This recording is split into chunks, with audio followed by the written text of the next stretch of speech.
Stop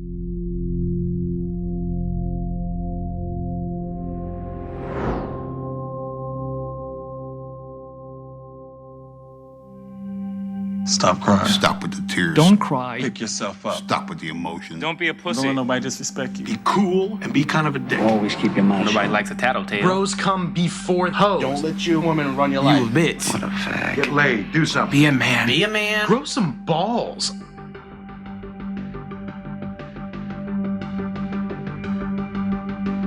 The three most destructive words that every man receives when he's a boy is when he's told to be a man. We've constructed an idea of masculinity in the United States that doesn't give young boys a way to feel secure in their masculinity, so we make them go prove it all the time. Within their peer group culture, each of them is posturing based on how the other boys are posturing, and what they end up missing is what they each really want, which is just that closeness.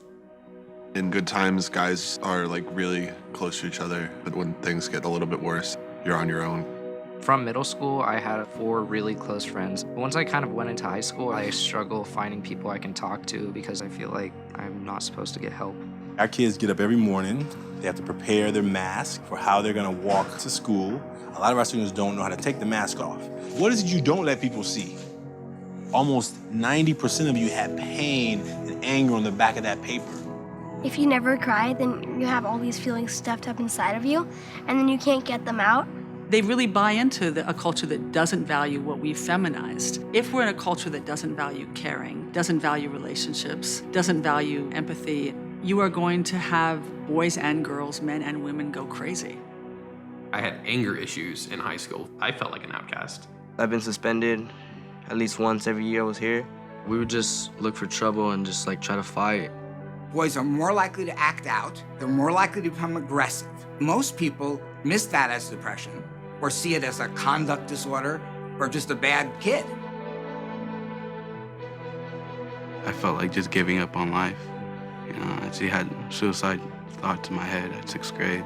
I felt alone for a long time, and I actually thought about killing myself.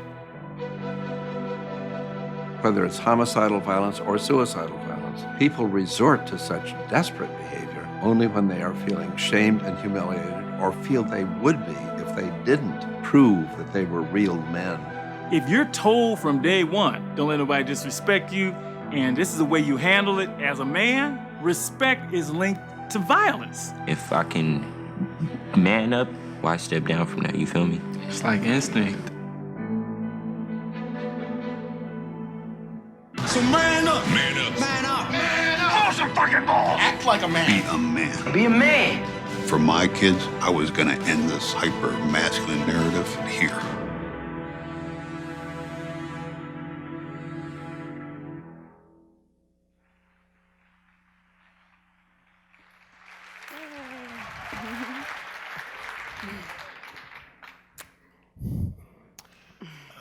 So welcome. Thank you. When we first had reached out to Jennifer, I had seen this trailer and was just so moved by it. And we had said, I had given her the date of the conference, and she had said, well, that's around my due date. Comfy. But I can make it, I think, as long as the baby agrees. So I just want to welcome you and thank you for coming here, even when you're 9.5 months pregnant. Yeah, thank you. And I wanted to start by just saying, why boys? Like, why this topic when I know there's so much attention also to girls, which is quite needed.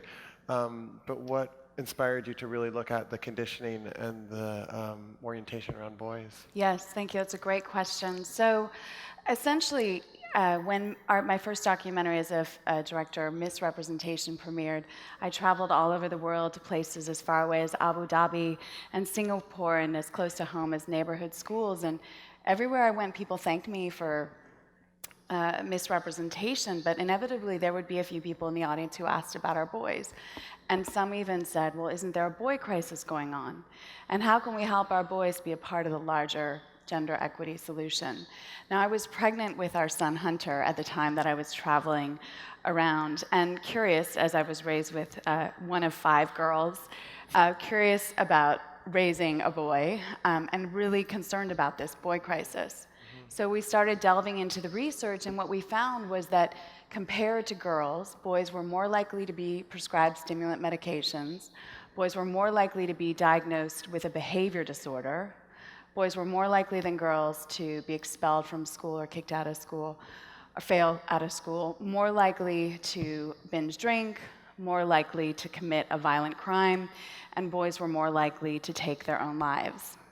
And I was extremely concerned to be bringing a boy into this world that could be one of those statistics, but also needing this boy to be a part of the larger solution. Yeah. And so, and I have another boy that'll be here any day now. Keep coming, huh?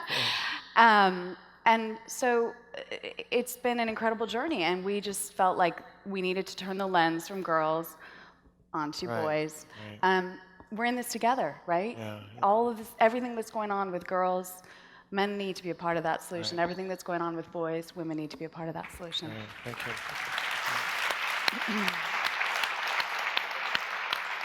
And for the many people out there who have young people in their lives, which my guess is a lot of us do, whether it's a parent or a grandchild or a friend or nephew or a niece, what are one or two things from your research that you might guide us in being a little more conscious about how we speak to boys or how we even relate to boys? Is there one or two nuggets? Yes, well, we really have to deconstruct this limiting narrative that our boys have been fed, that their value lies in power, control, dominance, and aggression.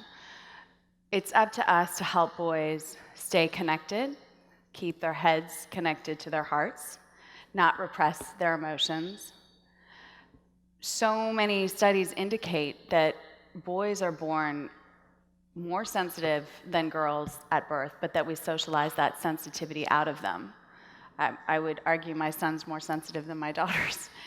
But regardless, because we're all on a spectrum anyway, it's up to us to raise and socialize our boys as human beings. So having dialogues with them about what they're consuming, whether it's in advertising, the media, video games, especially violent video games, being parents and remembering that we're the adult and we have a right to set limits and boundaries, and we can do so with love and education, right? So there's a lot we can do, and that's what we do at the Representation Project, and it's literally why we started the Representation Project, to continue the conversation beyond the films into everyday lives. In particular, we're extremely interested in talking to all adults who, whether parents, caregivers, mentors, coaches, it's up to everyone in children's lives to make sure that they have the tools and resources and support to stay true to who they are, to stay true to their authentic selves, and not deny or repress a part of themselves. And I think that's ultimately, at the end of the day, for our boys,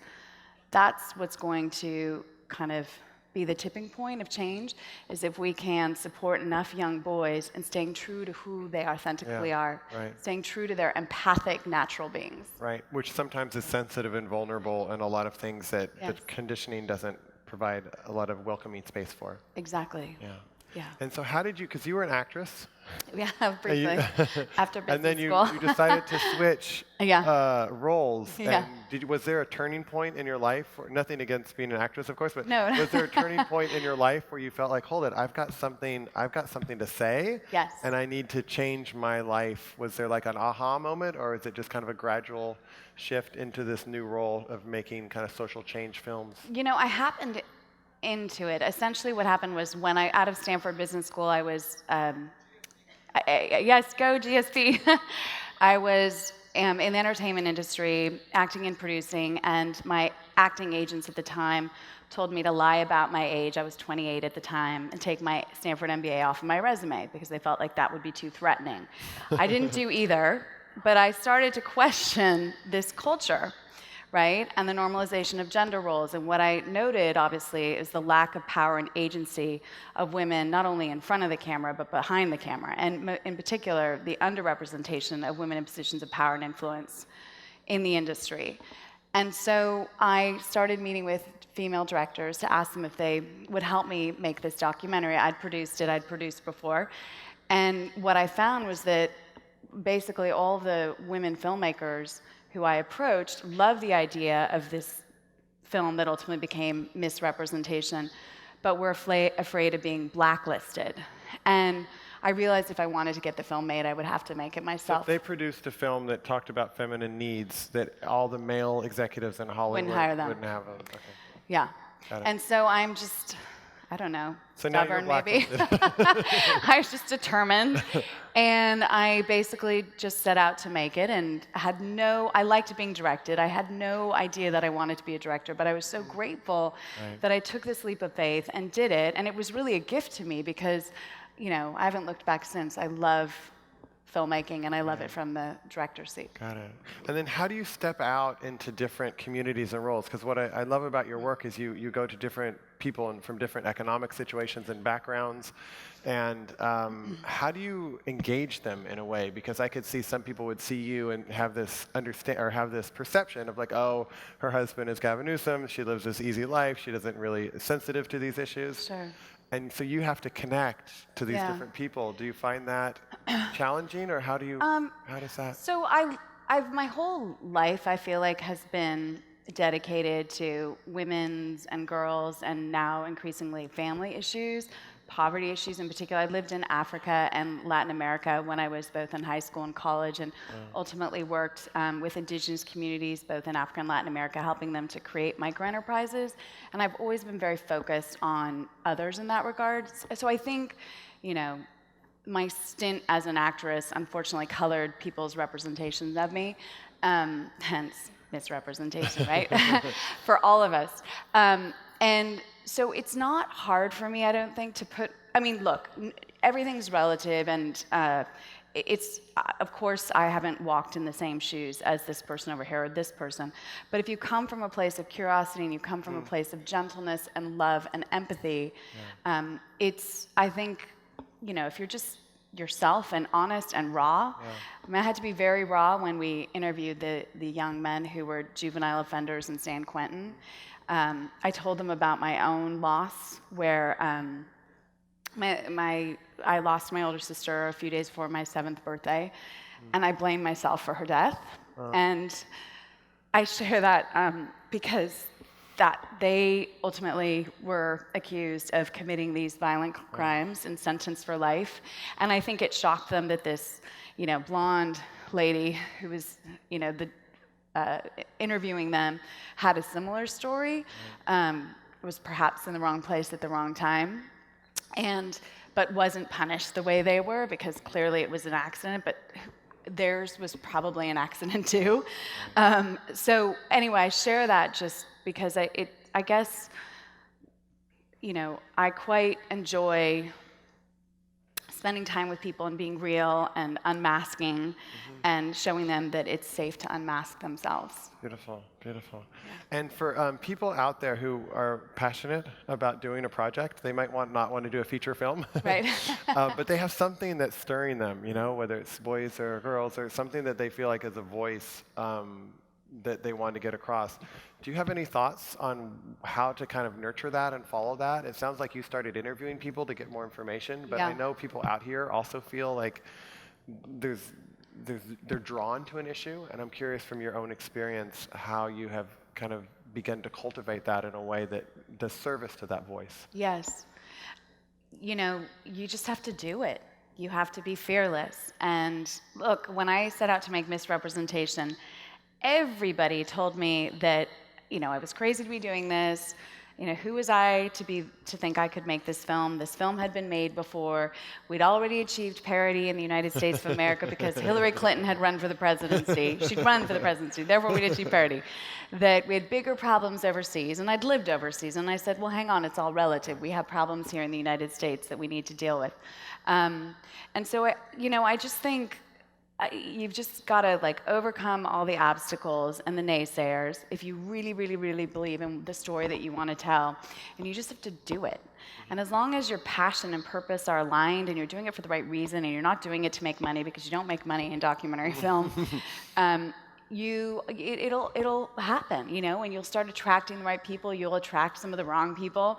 Hopefully, you'll learn that, you know, from those mistakes. I've made so many mistakes, but that's just part of life, right? That's the journey. Yeah, beautiful. Now, for people who want to watch the entire show, Yes. Masculivin, do we have any updates Yes, on how everybody can watch the entire? Yes, the entire feature. So, iTunes, March 8th. It's going to be available on iTunes, Netflix, beginning of April, and every day, somewhere in the world, there's screenings of The Mask You Live in theaters, semi-theatrical settings, in schools, in corporations, in nonprofits, in military and government organizations. All that information, if you want to host your own screenings or find the nearest screening to you, is at the representationproject.org website. Great, wonderful. Thank you for everything and the work you do. Thank you so much. Yeah.